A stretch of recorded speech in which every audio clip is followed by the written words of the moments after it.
buat mereka di Hokben dan lain-lain sebagainya.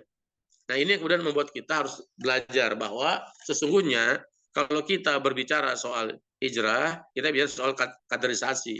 Maka saya mengusulkan KBKBPI dimanapun berada, ya berkhidmatlah untuk pembinaan anak muda ini, karena ini kegiatan yang sangat tidak disukai.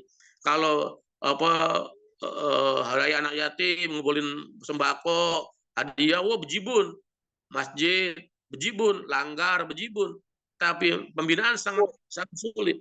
Dan kita tahu ya, pengalaman saya di mana-mana ternyata hampir semua pentolan-pentolan penggerak dakwah di berbagai ormas, ya, baik bawah tanah maupun di atas tanah, ada XPI. XPI itu punya nilai yang luar biasa, spirit, giro, bahwa soal pengetahuan, soal ulum syariah itu soal lain. Tapi secara real, secara spirit itu yang dimiliki. Ini sekarang tidak dimiliki oleh anak muda zaman sekarang ini. Sehingga apa yang terjadi, kalaupun ikut PII, ikut HMI, jauh sekali secara kualitas, jauh sekali secara visi. Kenapa? Karena memang sudah mengalami degradasi nilai. Maka kalau kita bicara tentang Muharram, tentang hijrah, poinnya adalah bagaimana Rasulullah SAW menyiapkan anak-anak muda secara intens, secara sungguh-sungguh, menjadi basis untuk hijrah dari Mekah ke Madinah. Dan kita tahu kemudian setelah Madinah itu the Fatu the Euro, Nabi memimpin Madinah, kemudian setelah itu kemudian terjadi Fatul Mekah, ya. Fatul Mekah di saat akhir usia beliau, maka setelah itu kemudian Islam menyebar ke seluruh penjuru dunia bersama dengan Khalifah Rasyidin selama 30 tahun. Jadi 40 tahun saja, 10 tahun Nabi di Madinah plus 30 tahun Khalifah Rasyidin, peradaban baru telah menyebar ke seluruh penjuru dunia, namanya peradaban Islam. Itu sangat luar biasa. Nah, ini kemudian hari ini kita abaikan. Kita bicara dakwah, kita bicara perjuangan, tapi kita mengabaikan sunnah yang Nabi lakukan. Ya. Sunnahnya adalah bagaimana kita menyiapkan kader-kader muda itu agar menjadi penerus-penerus dakwah. Nah, sekarang ini berbahaya. Karena sekarang kader-kader muda ini banyak digarap oleh teman-teman dari Salafi. Saya lebih suka menyebutnya adalah Khawarij. Kenapa? Karena kalau kaum Salafi, Salafus Saleh itu orang soleh, akhlaknya baik, mulutnya itu santun, nggak suka menghujat. Tapi kalau Khawarij itu memang prinsip adalah paling benar sendiri. Semua yang lain salah. Yang benar cuma dia doang. Inilah. Nah, sekarang ini berbahaya bagi anak-anak kita sekarang. Anak muda kita sekarang ini rajin sholat, rajin ngaji, rajin belajar, tapi pada saat yang sama kemudian intoleran, antisosial, tidak peduli urusan sosial. Mereka tidak pernah, mereka akan bicara soal sujud itu tangan dulu atau dengkul dulu. Mereka akan bicara soal jenggot, bicara soal isbal, soal macam-macam, tapi abai tentang buruh yang di PHK karena pabriknya tutup, tentang tapera yang memaksa orang untuk dipotong gajinya dan lain sebagainya. Karena mereka antisosial. Padahal salah satu inti Islam adalah kepedulian sosial. Itu yang mesti kita tanamkan baik-baik. Ya. Saking sosialnya Islam, sehingga banyak ibadah-ibadah yang Allah korting, Allah diskon karena dengan sosial. Yang paling gampang misalnya apa? Misalnya sholat. Kalau kita musafir dari Jakarta ke Surabaya atau ke Bandung atau ke yang jauh misalnya, kita boleh jamak dan qashar. Padahal jamak dan qashar itu belum tentu kita capek. Naik mobilnya AC, pakai supir, lewat tol cuma sampai. Apa namanya di dunia riset sosial, ilmu sosial, itu kita lihat gunung es. Halo. Lanjut. Ada yang bocor itu. Oke, lanjut ya. Jadi ini saya mengatakan bahwa Allah berhak untuk diibadahi. Sholat itu hal yang tidak boleh, semua yang lain ada uzurnya. Orang puasa boleh nggak puasa kalau sakit, kalau dia sudah tua, kalau dia bekerja berat. Ya. Zakat itu bagi orang yang punya kelebihan. Ya. Kemudian haji kalau dia mampu. Tapi sholat nggak ada ceritanya. Harus sholat apapun kondisinya. Berdiri, duduk, atau berbaring. Satu saja dia boleh nggak sholat kalau dia sudah disolatin alias sudah meninggal dunia. Tapi Allah mengkorting, memudahkan cara sholat, termasuk jamak dan qashar. Dan kita tahu bahwa kalau orang musafir itu hampir tidak ada orang musafir karena pengen semedi, pengen meditasi, nggak ada. musafir itu rata-rata urusan sosial. Apakah dia bisnis, apakah dia pertemuan ilmiah, apakah dia ketemu keluarga, apakah dia perkawinan, whatever lah. Tapi pasti urusan sosial. Untuk itu Allah dan Rasulnya mengkorti sholat kita, jamak dan qasar, dengan nilai yang sama, dengan sholat secara tamam, secara sempurna. Ini menunjukkan bahwa luar biasa Islam memberi perhatian kepada masalah-masalah sosial. Dan ini dulu yang oleh Bapak kita diwariskan. Tokoh-tokoh kita zaman dulu, Pak Natsir, Hamka, Pak Bur, semua, Kiai Haji Hasyim Asy'ari, Haji Ahmad Dahlan, orang-orang yang peduli pada urusan sosial. Tapi hari ini dakwah kita justru diarahkan lebih kepada furu'iyah, fikhiyah. Berantem soal-soal yang begitu, sementara abai soal orang yang miskin. Kita tahu bahwa Indonesia adalah negara paling banyak pengangguran di ASEAN. Ya bagaimana nggak nganggur? Perusahaan pada tutup, pabrik pada tutup, ya, dan seterusnya. Sementara harga-harga semakin mahal. Ya. Kita tahu bahwa pendidikan di kita adalah salah satu yang termahal di dunia. Ya. Harusnya berikan adalah kewajiban pemerintah untuk memberikan kepada warga negaranya. Kenapa? Karena warga negara itu wajib taat kepada pemimpin, tapi pemimpin wajib mengkafalahi urusan rakyatnya. Kalau dalam segi hukum fikih tidak berhak orang dapat loyalitas kalau dia tidak melaksanakan kewajibannya.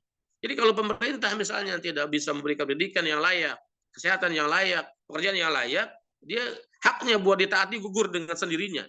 Karena haknya ditaati itu berurus dengan kewajibannya mengkafalahi rakyatnya.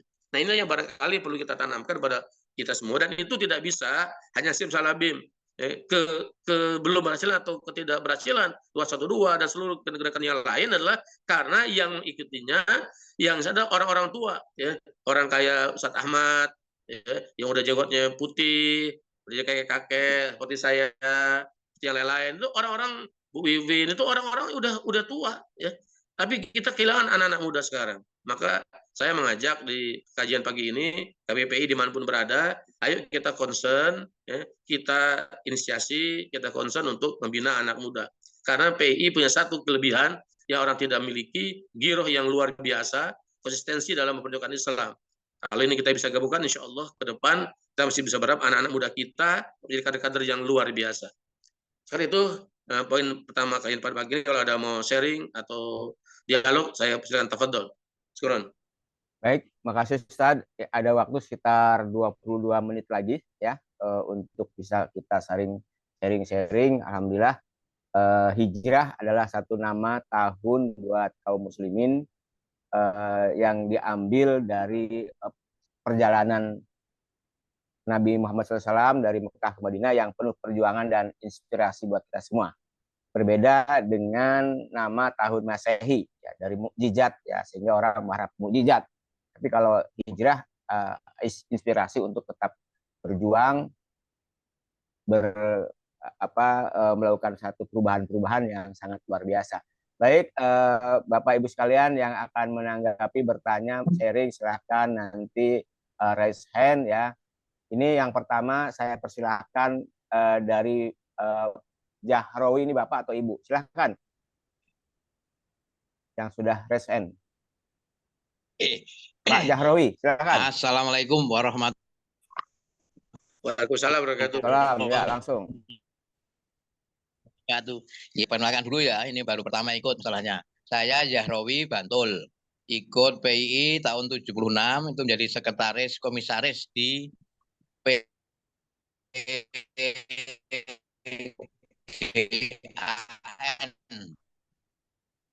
6 tahun Yogyakarta, 25 tahun, sudah kakek dan sudah 10 cucu, baru 5 anak.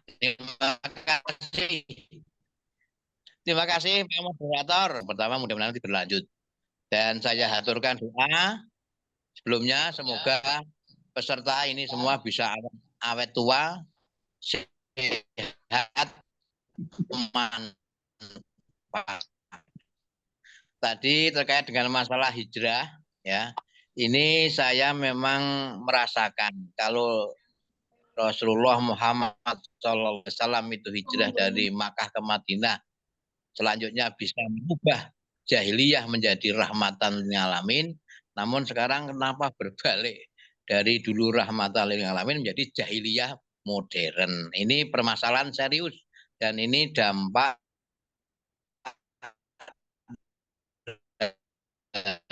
liberalisme sehingga dihadapkan dengan kompleksitas masalah multidimensi. Sehingga bagaimana esensi hijrah ini dapat terinteral untuk solutif dan ini menjadi upaya mewujudkan rahmatan lil alamin kembali. Mohon ini untuk bisa ada tambahan pencerahan sehingga saya tidak sebatas hanya hijrah-hijrah yang kita retorikakan, tapi hijrah yang esensi, implementatif, solutif. Mohon maaf, Ustadz, terima kasih. Assalamualaikum warahmatullahi wabarakatuh. Baik, terima kasih Pak Jahrawi dari Bantul. Ada yang lain? Matur suwun nggih. Ya langsung Ustadz. Ya. Ambil yang lain. Ya. Jadi memang tadi saya sampaikan bahwa esensi hijrah sesungguhnya adalah penyiapan lahan untuk tegaknya Islam, iqamatuddin. Iqamatuddin tidak tegak tanpa adanya sultan otoritas. Maka harusnya kajian-kajian pesantren, majelis taklim, madrasah, apapun namanya, harusnya punya kajian atau punya materi masalah ini. Ini masalah kita pada hari ini. Coba kita cek kaitan di masjid taklim, sifatnya normatif nilai. Tidak ada penjelasan visi bahwa tauhid itu harus berujung pada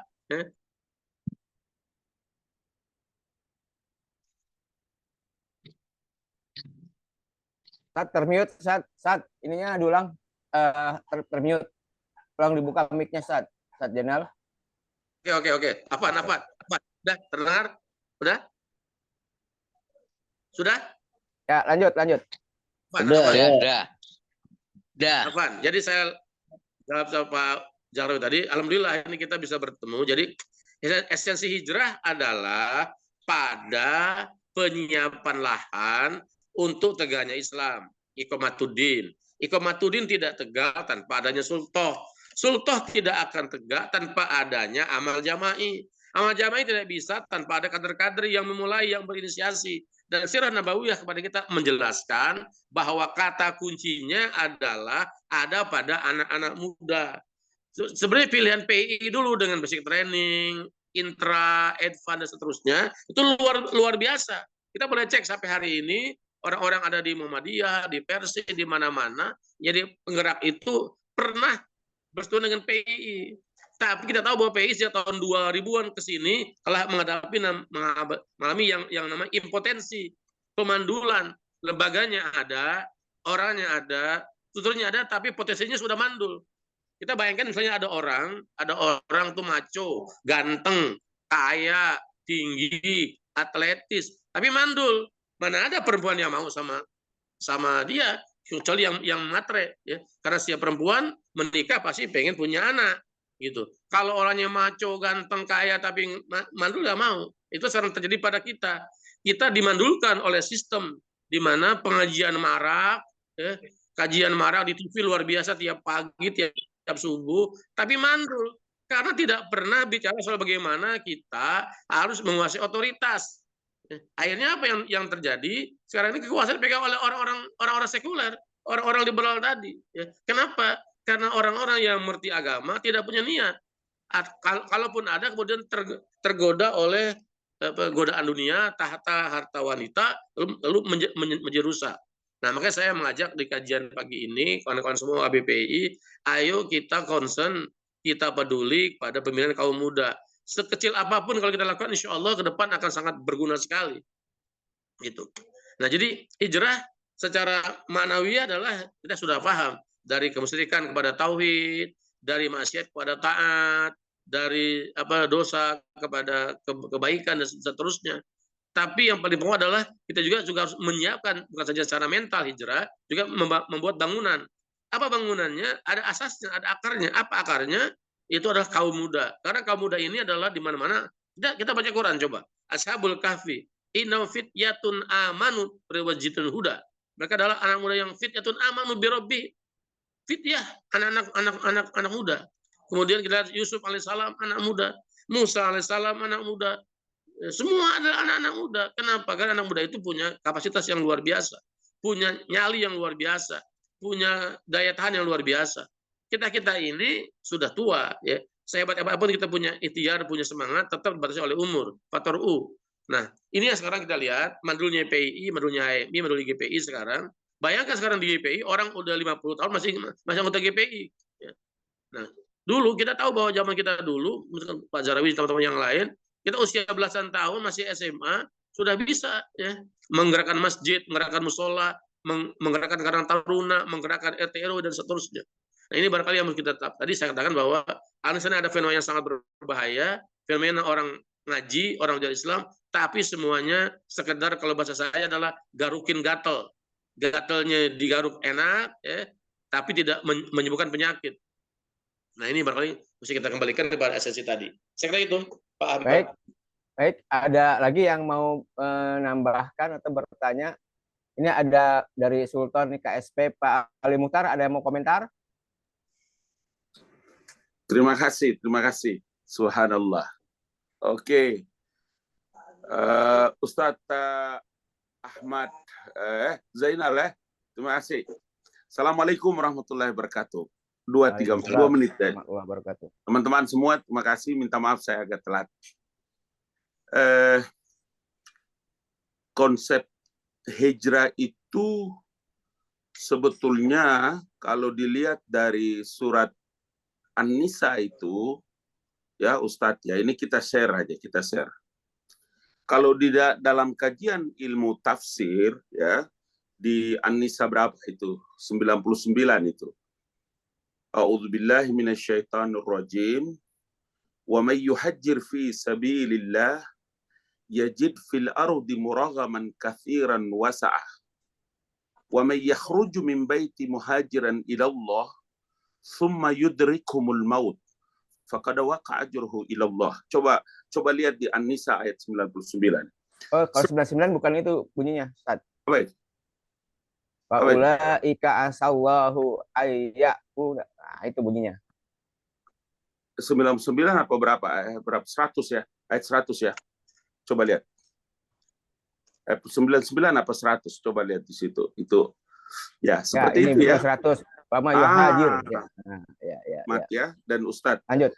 Kalau dilihat dalam banyak referensi, sebetulnya hijrah itu adalah mengembalikan hubbalil khubra namanya. Jadi mengembalikan alam pikiran negative thinking, melakukan orientasi kembali kepada langkah-langkah dan pikiran positive thinking. Kenapa Nabi ada di Taif? Iya, karena dia tidak melakukan perlawanan terhadap prejudice yang dilakukan oleh orang-orang yang melakukan kebencian kepada Rasulullah Sallallahu Alaihi Wasallam. Turun ayat itu. 3 esensi pilihan kalimat dalam ilmu tafsir menggunakan ayat itu. Wa may yakhruju min baitihi muhajiran ilallah. Di depannya itu apa? Tadi dia bilang, jadi semua orang yang berniat untuk melakukan hijrah, perpindahan alam, perpindahan pikiran, perpindahan lokasi, tempat di mana mereka harus melakukan perubahan itu, kata Nabi, hubba'ul hubba. Jadi dia memupuk pikiran-pikiran baik sangka, pikiran-pikiran positive thinking, untuk apa? Untuk memperkuat tahapan-tahapan perjalanan perubahan. Nah, kita share ini. Jadi ada memang metode yang dipilih untuk melakukan perubahan itu tidak dari satu tempat ke tempat lain, tapi dari tempat yang sama yang diolah melakukan perubahan itu adalah sikap, pikiran, langkah, dan perbuatan. Makanya kalau kita di basic training, di mental training, di advanced training, itu kan anak-anak PII, dia boleh basic training, tapi alam pikirannya itu adalah di tingkat kabupaten, tapi dia berpikir tentang wilayah. Kalau dia sudah mental training, dia ada di wilayah, tapi dia berpikir tentang nasional. Kalau dia advanced training, dia sudah berada di tingkat nasional, tapi yang orientasinya dia berada pada tingkat internasional. Jadi saya memahami Ustadz ya Zainal Muttaqin, saya memahami konsep hijrah dalam referensi dan tafsir, buku-buku tafsir yang kita baca, khususnya saya pakai di surat An-Nisa itu ayat berapa, ayat 100 tadi, bukan Bang Ahmad ya, Ustadz Ahmad SKJ. Jadi saya begitu kira-kira kaji-kaji sekolah-sekolah dulu waktu di Mahat, kita bacanya begitu. Oke, Terima kasih banyak. kasih, ya. Assalamualaikum warahmatullahi wabarakatuh. Bagaimana tanggapan Ustadz? Bismillah. Ya. Baik, Ustadz Ali, mudah-mudahan berlanjut pemikirannya. Ya, silahkan Ustadz Dianal, silahkan disambut. Baik, tadi saya sampaikan adalah surat An-Nisa 97. Itu berkaitan dengan sejumlah orang yang tidak ikut hijrah ke Madinah karena faktor-faktor dunia. Itu saya sampaikan bahwa hijrah itu bukan maunya perintah Allah. Maka semua harus ikut hijrah kecuali orang yang punya uzur. Sampai uzur yaitu 3 kelompok. Satu adalah orang-orang tua, kedua adalah anak-anak, tiga adalah kaum wanita yang tidak punya hilah dan tidak punya jalan bagaimana mereka bisa hijrah. Nah, kemudian orang-orang ini yang tidak ikut hijrah ke Madinah itu pada saat perang Badar, baca di kitab tafsir manapun, itu dipaksa oleh orang Quraisy ikut ke Badar. Mereka ada yang kena panah lalu mati. Maka saudaranya di Madinah yang sudah masuk Islam menjadi sahabat Nabi di Madinah bertanya pada Nabi tentang nasib orang-orang itu. Turunlah ayat tersebut, yaitu orang-orang yang Allah kondisi diri sendiri dan mereka hijrah ke Madinah. Jadi hijrah itu poinnya adalah bagaimana apapun dari segi tadi yang sebelum itu adalah secara maknawiyah, ya. Kita berhijrah dari gagasan-gagasan yang buruk kepada yang baik, dari nilai-nilai yang jahat kepada yang baik, dari bohong kepada benar, ya. Karena salah satu ciri Muslim adalah selalu bersifat jujur. Kalau kita belajar di madrasah, di pesantren, kalau kita bicara soal fikih, adalah bab toharo, alma, ya, air, dan seterusnya. Kalau kita bicara bab, ada hadis yang sangat kita pahami secara populer bahwa alaikum bisidqi fanasidqu yahdi ilal birri, atas kamu wajib bersifat jujur, benar, karena jujur itu membawa kepada albir, kepada kebaikan, birri yahdi ilal jannah, dan orang yang berbuat baik itu mengajak kepada surga. Nah, seorang selalu berkata benar, berkata jujur, berbuat jujur, maka dikatakan dia siddiqon, orang yang jujur, orang yang benar. Lalu hadis itu panjang, ya. Iyyakum wal kadzib, hati-hati kamu terhadap dusta, bohong, menipu, dan seterusnya. Kenapa? Fa innal kadziba yahdi ilal fujur, karena bohong itu mengajak kepada fujur, dosa, ya. Karena fujur itu mengajak kepada neraka. Dan seorang yang selalu berkata bohong, berbuat bohong, memanipulasi tertentu apapun namanya, itu akan dicikal sebagai kadzaban, sang pendusta. Itu kalau kita bicara akhlak. Nah, karena itu maka di dalam kaitan hijrah ini kita harus menantap nilai bahwa seorang muslim ketika dia berhijrah secara manawi itu hijrah dari sifat buruk kepada sifat baik, dari maksiat kepada taat, dari syirik kepada tauhid, dan seterusnya begitu, dari bohong kepada jujur, ya, dari khianat kepada amanah, dan seterusnya. Tapi kalau kita bicara secara sosial, tadi saya sampaikan di depan bahwa Islam satu-satunya agama yang sangat mengedepankan kewajiban-kewajiban sosial. Nah, perintah untuk iqamatuddin itu tidak akan tegak, tidak akan bisa tanpa kita pegang otoritas. Jadi ketika Nabi di Mekah, Nabi dimuliakan, Nabi dihormati, bacalah sirah nabawiyah. Alhamdulillah, saya dulu di Persis, ya, sekian tahun, waktu kita di Ibtidaiyah sudah wajib itu baca buku sirah selesai, ya. Ya jelas sekarang yang saya lihat sangat lemah di kita. Kita ini banyak bicara soal furu, tapi kita lemah soal penguasaan sirah nabawiyah. Padahal sirah adalah implementasi Al-Quran. Quran itu adalah konsep, undang-undang, nilai, value. Bagaimana implementasinya? Ada dalam sirah nabawiyah. Maka wajib bagi kita sebenarnya kepada anak kita, adik-adik kita menguasai sirah. Karena dengan sirah itu kita tahu bagaimana cara kita berstrategi, cara kita berinteraksi, berelasi dengan orang-orang ada di luar sana. Nah, di situ dijelaskan bahwa kalau kita baca dalam sirah itu bagaimana Nabi secara step by step membangun kekuatan. Terakhir adalah di tahun 11, 12, 13 itu Nabi bertemu dengan orang-orang muda dari Ansor. Itulah kemudian menjadi cikal bakal hijrah ke Madinah. ya. Jadi soal manawi saya sudah sangat banyak dibahas. Saya sudah sedang bicara sekarang posisi hijrah. Kenapa sangat penting menurut MAN? Karena hijrah itu adalah momentum yang paling menentukan dalam nasib kaum muslimin. Sebelum hijrah, muslim itu adalah kaum pecundang, periferial, kaum pinggiran. Setelah hijrah, kaum muslimin jadi kaum pemenang. Sebelum hijrah, muslim adalah orang yang diburu-buru, dikejar-kejar. Setelah hijrah di Madinah menjadi orang yang punya otoritas dan seterusnya. Jadi kita penting untuk punya posisi yang kuat untuk bisa mendekatkan Islam. Karena Islam tidak tegak hanya dengan sekedar ajakan. Lihatlah, kita sudah hafal ayat kita yang sudah kita malu bersama di dalam surat Al-Imran surah 4 misalnya, itu kita diperintahkan untuk menjadi orang yang wal takum minkum ummatun yad'un ilal khair, ya. Adalah orang yang selalu mengajak kepada yad'un ilal khair, mengajak kepada kebaikan, ya. Tapi itu tidak berhenti, itu masih berlanjut. Wa ya'muruna bil ma'ruf, ya'muruna bil ma'ruf wa yanhauna 'anil munkar. Ya. Kalimat amar ma'ruf nahi munkar menurut para ulama ada namanya sigatul isti'la, sigat isti'la, kalimat supremasi. Karena sekedar ajakan yad'un itu pasti ikut adalah yang bersifat persuasif, edukatif, pasti sedikit, nggak akan banyak. Kalau besok misalnya kita bikin dalam misalnya secara bercandaannya besok di Istiqlal dibikin tablik akbar, ada Adi Hidayat, ada Ustadz Uas, ada Gim, ada Mama Dede, ada yang dari Makassar, semua dikumpulin semua di situ. Saat yang sama kemudian di Monas hari sama jam sama ada pesta musik, ada dewa, ada dangdut dan macam-macam. Kita bisa pastikan yang banyak adalah pasti orang ikut datang ke Monas ketimbang yang ke Istiqlal. Jangan-jangan yang siapapun belok ke Monas. Itu kalau sadar yad'un, makanya ada lanjutannya. Ya, apa itu? Ya amru bil ma'ruf, menyuruh perbuatan yang ma'ruf ketika yang mungkar. Kalimat menyuruh dan melarang itu adalah kalimat otoritatif yang bisa menyuruh dan melarang orang yang berkuasa. Mereka punya otoritas yang kuat, yang di atas, yang kaya dan seterusnya. Mereka yang lemah, yang miskin, yang bodoh hanya bisa minta tolong. Makanya orang-orang kalau mentalnya mental peminta, mental pengemis selalu ngemis-ngemis, ngemis ini ngemis itu. Tapi orang yang punya harga diri, punya marwah, punya martabat nggak akan begitu.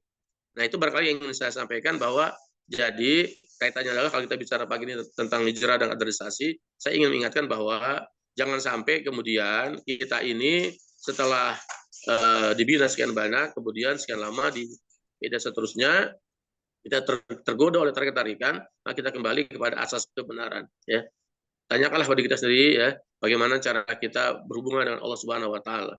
Semakin kita dekat dengan Allah, semakin kita istiqomah dalam jalan kebenaran, insya Allah kita akan dapat petunjuk. Walladzina jahadu fina lanahdiyannahum subulana. Orang-orang yang berjuang jalan kami, kata Allah, pasti berikan jalan-jalan keluar. Itu saya kira jawaban saya. Oke, baik. Ini terakhir mungkin dari Bang Ikur, ya, Wong Ngapak nih, Kebumen, Tegal atau Banyumas, ya. Silakan. Assalamualaikum warahmatullahi wabarakatuh.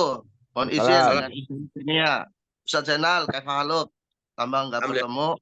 Bang Ali, mungkin sedikit menambahkan, Bang Ali tadi menarik ya. Mungkin saya bukan dari sisi tafsir, tapi dari sisi tarikh ya. Kalau menurut saya mengutip Ali Syariati ya, menurut beliau itu ada 20 peradaban itu inborn ya karena peristiwa hijrah gitu ya. Jadi peradaban itu terbangun itu banyak sekali karena peristiwa hijrah. Kalau secara tarikh kita melihat justru kebanyakan peristiwa hijrah itu adalah perpindahan dari kejaran penguasa despotik gitu. Nabi Ibrahim itu lari dari Namrud ke Mesir. Rasulullah juga hijrah ke Madinah itu karena ada represi. Ya, Nabi Musa itu juga dikejar-kejar Fir'aun ke negeri Madian. Artinya ada peristiwa penguasa despotik yang kemudian memaksa kita untuk hijrah gitu. Dan ternyata ibrohnya adalah kebaikan gitu ya, perubahan menuju perubahan begitu ya. Jadi kalau dulu itu kita belajar hijrah itu dari kasus-kasus individual, artinya person-person gitu ya, mungkin dari nabi-nabi. Kalau di era modern kita harus tarik ya, karena kita harus berpikir global gitu. Hijrah itu bisa juga dalam konteks komunitas ya, organisasi hijrah. Bahkan negara juga hijrah, Bang Ali ya. Negara juga perlu hijrah juga gitu kan. Iya. Dari sebelumnya kurang baik ya. Artinya kalau ada hal-hal yang perlu diperbaiki juga harus diperbaiki gitu ya. Nah, itu saya pikir ini jadi catatan penting juga refleksi kita bahwa semuanya harus hijrah, nggak cuma di level individu tapi juga komunitas dan negara ya. Terima kasih. Itu saja. Baik, Bang Mat, kasih. Bang Mat, Ya. Bang Mat. Ya. Ada tambah satu sedikit saja untuk wong ngapak, orang apa lagi tuh. Ustadz Zainal. Ustadz Zainal. Orang kepenak. Ustadz Zainal. Rentetan ayat-ayat hijrah itu, ya, rentetan ayat-ayat hijrah itu dalam beberapa referensi tafsir itu selalu kita menemukan betapa peringatan-peringatan yang terkait dengan itu, penjelasan terhadap orang-orang mukmin itu, umpama salah satunya itu di At-Taubah 122, Ustadz Zainal. Umpama apa itu? Saya baca sedikit. Wa makanal mu'minuna liyunfiru kaffah walaula nafara min kulli firqatim minhum. Konsepnya itu adalah, ya, pada waktu Nabi mengabarkan kepada orang-orang Muslim, orang-orang yang hijrah bersama-sama dengan Rasulullah, ketika turun 122 itu, wa makanal lil mu'minina liyanfiru kafah. Jadi konsepnya itu adalah, dan tidak sepatutnya orang-orang mukmin itu semuanya pergi ke medan perang. Itu Imam Shaltut menulis sampai dengan 7 jilid bukunya. Hanya ayat ini. Dan tidak sepatutnya orang-orang mukmin itu semuanya pergi ke medan perang. Mengapa? Karena sebagian dari golongan di antara mereka harusnya ada yang tertinggal. Kalau mereka semua pergi, kemudian ada yang habis di medan perang, maka ada yang tertinggal untuk tadi menyebarkan apa yang tadi disampaikan oleh Ustadz Zainal. Jadi dalam konsep ini memang harus ditarik lurus baik-baik tentang konsep lian firuna, konsep dakwanya dalam 2 perspektif. Tadi disampaikan itu sama Wong apa gitu. Jadi ada yang memang harus menyediakan diri dalam posisi untuk bisa penyebaran dakwah dan melakukan kaderisasi, dan yang kedua itu adalah orang yang memang la taftalil ladzina ahraja alaika. Udah, seperti begitulah konsepnya. Kita dari dulu sampai sekarang itu memilih jalur PII yang semua orang menerima Pancasila, tapi kita ini merasakan tahanan, merasakan bagaimana digebukin pada masa itu. Saya merasakan tidak kurang dari 6 kali. Jadi posisi inilah yang menurut saya mesti ditelaah baik dalam kajian-kajian Jumat pagi agar kita melakukan terapan dan konsep-konsep hijrah bagi anak-anak angkatan kita. Kayak saya ini kan mungkin kita satu angkatan lah ya, 56-57 tahun usia kita sekarang.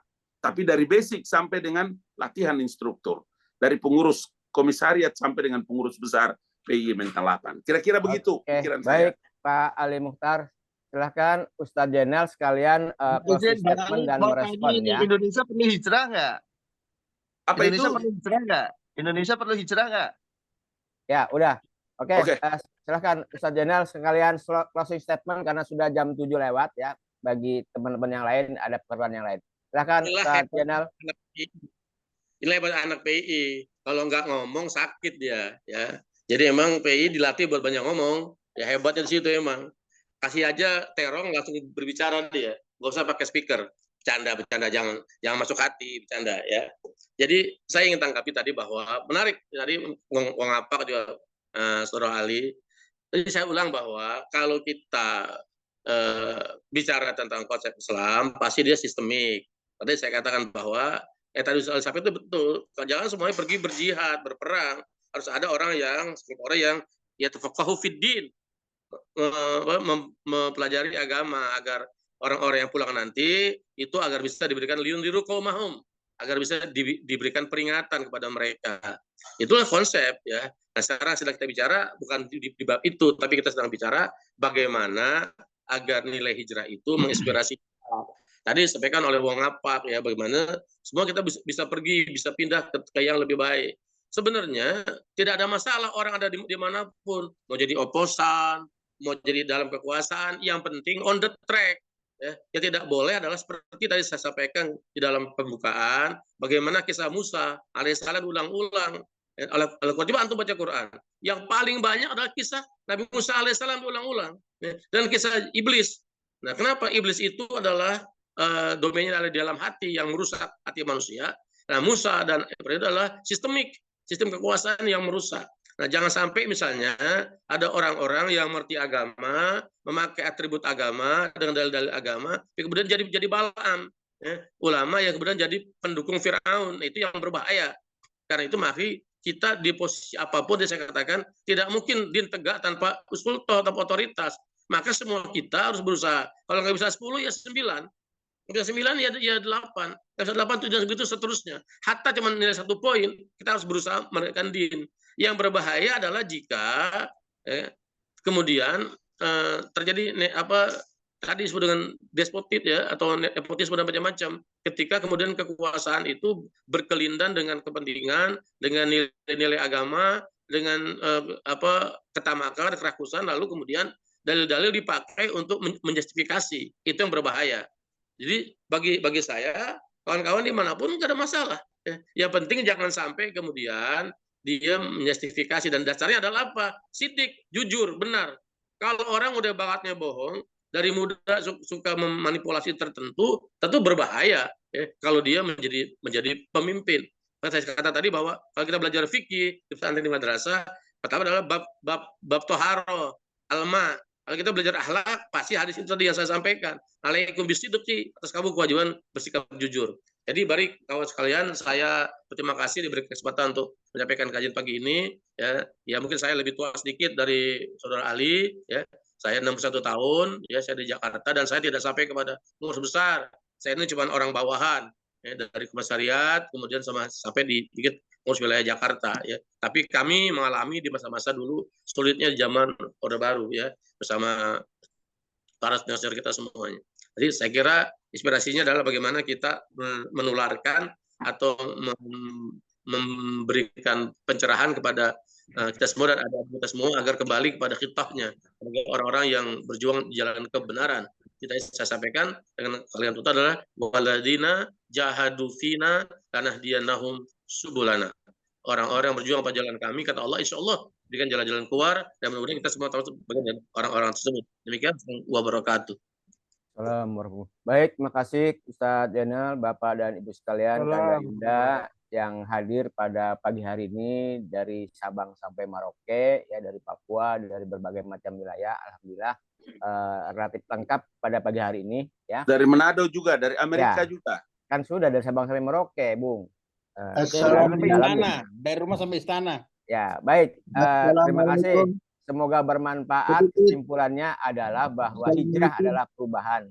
Dimanapun kita berada, tetap membawa nilai-nilai kebaikan yang bersumber dari Al-Quran dan Sunnah. Baik, dari saya mohon maaf atas kekurangan yang pada pagi hari ini. Mohon maaf, kita akhiri dengan baca hamdalah. Assalamualaikum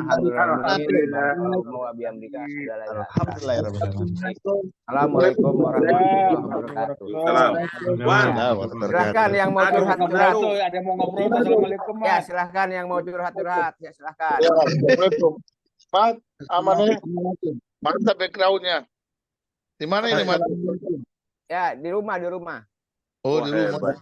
Ya, rumah saya kan belakang JIS. Ya. Banjir nggak? Enggak. Sekarang udah nggak banjir. Amat banjir. Assalamualaikum. Waalaikumsalam warahmatullahi wabarakatuh. Waalaikumsalam. Ya, itu yang salam tuh, silahkan kasih waktu. Ya, silakan. Dari Ternate. Silakan. Waduh. Wah, Silakan. Silakan. Bang Ali, Bang Hey. Ali, ini Hey. sahabatku yang baik. Ah, Bang Ali, ini dengan Bang Mat yang dulu kita selalu bersama-sama di Muktamar PI dan lain-lain. Ya, ya. wah, Karena luar tidur di biasa. rumah saya di Ternate juga. Oke, Mat. Bang Ali, ya.